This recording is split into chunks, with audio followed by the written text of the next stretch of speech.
Aujourd'hui, je fais une vidéo où je vais être très vulnérable parce que j'ai envie de vous parler de quelque chose de vraiment important pour moi, ma santé mentale.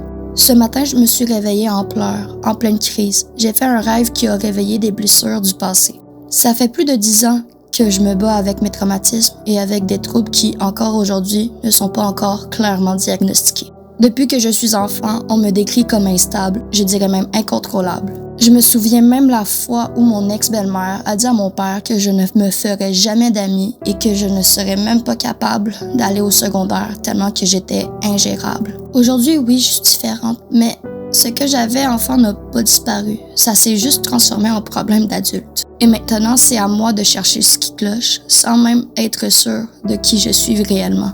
À force d'hospitalisation et des crises que je faisais au passé, on a fini par mettre un mot sur moi. TPL, le trouble de la personnalité limite en devenir. J'avais 16 ans à l'époque. Ils me l'ont pas encore diagnostiqué car j'étais trop jeune pour avoir ce diagnostic. Mais d'une autre part, j'ai ressenti un soulagement. Je pensais qu'on avait enfin trouvé le bobo. Mais je ne savais pas encore à quel point que cette étiquette allait me suivre, me coller et devenir difficile à remettre en question.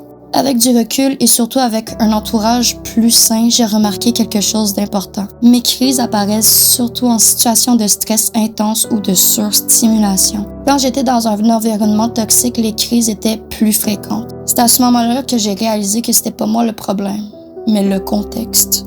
Plus que je creuse, plus que je repense à mon enfance. Mes fixations intenses sur les tornades et les ouragans. Ma passion intense pour créer des vidéos YouTube puis faire des sketchs à la manière de Cyprien ou d'un panda moqueur. Surtout aussi ma passion pour le dessin, le manga, où je pouvais passer des heures sans pouvoir voir le temps passer. Le fait aussi que je me tournais constamment sur moi-même ou sur la chaise d'ordinateur familiale.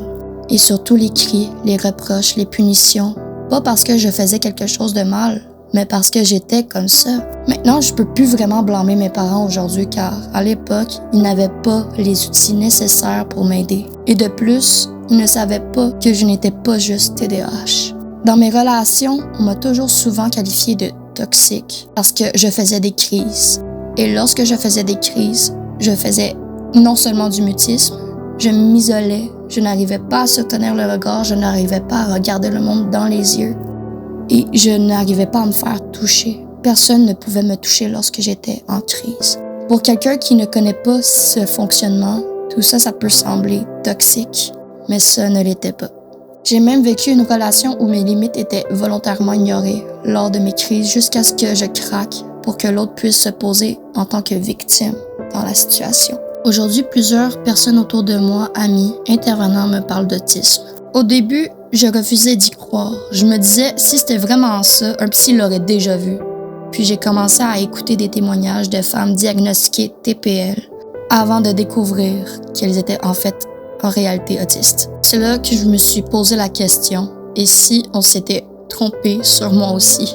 L'autisme n'est pas un trouble de santé mentale, mais ne pas savoir qui on est, ne pas être compris, ça affecte profondément la santé mentale. On dit souvent qu'on n'a pas besoin de diagnostic pour vivre, et vous avez peut-être raison, peut-être. Mais mettre un mot sur ses blessures, c'est aussi ouvrir des portes. C'est aussi se comprendre, se respecter et enfin pouvoir respirer. Aujourd'hui, je fais les démarches pour avoir de l'aide d'une neuropsychologue. Être différente, ce n'est pas une faiblesse. Être différente, c'est devoir franchir plus d'obstacles pour arriver au même endroit que les autres. Et pour finir cette vidéo, je pense sérieusement que je n'ai jamais trop été intense, trop compliquée ou même toxique. Je pense que je suis juste une personne différente dans un monde où on ne sait pas vraiment comment m'accueillir proprement. Et aujourd'hui, il est dans mon devoir de me comprendre plutôt que de me juger. Et si vous vous reconnaissez dans ce que je dis, j'espère que vous ferez la même chose pour vous. Prenez soin de vous, je vous aime.